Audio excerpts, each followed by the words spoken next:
Andrew Gale mentioned Darfur. Another question we have, what would your candidate do to stop the genocide? I'll have to restrain my own personal This is going views to of be what we schizophrenic, Andrew, on this one. Senator McCain takes a very aggressive view of this, and I might add, if you go back to the historical record, when this was starting in the early part of '04, when the peak of the atrocities, one of the first pieces that appeared by any member of Congress was an op-ed piece that John McCain wrote with a plan for dealing with this in the Washington Post. I think it was in March or April of '04. And the advocacy campaign hadn't even started then. I'm not talking about Gale, and Gale knew what was going on, but there'd been no big... 1978.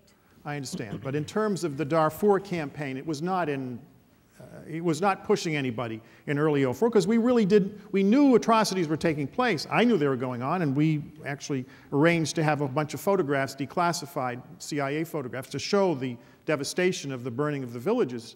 And we declassified those, and I released them. The White House told the CIA to give me the stuff, and we released it. But Senator McCain took a very early stand, a very aggressive stand, and has made statements. I watched him on television make the statements on Darfur, on taking, one, he wants to work with other countries to do it. We cannot do this unilaterally, just the United States. While we need to work with the United Nations, I might add, I've seen a lot of paralysis. And it's not because of the UN machinery. It's because of the way in which the Security Council works. The PERM 5, the five big powers, any one of them can veto a resolution. And there are certain countries in the Security Council that are not interested in aggressive measures on this. And I'm not just talking about China. Actually, China has been more helpful than Russia has. Russia has been very obstructionist on all of this concept. They're selling more weapons than the Chinese are. But no one talks about the Russians. They just talk about the Chinese. Chinese, actually, we've moved off center stage on this, to a more aggressive position.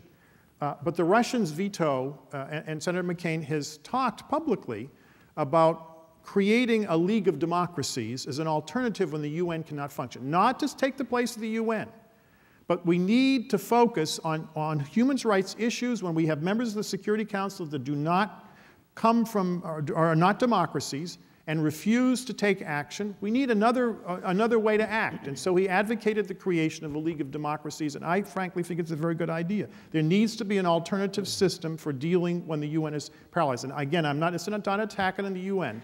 John is not attacking the UN. He is arguing that because of the structure of the system, which we've tried to reform unsuccessfully, in terms of the member states, countries that have terrible human rights records, just see the Human Rights Commission in Geneva, it's appalling.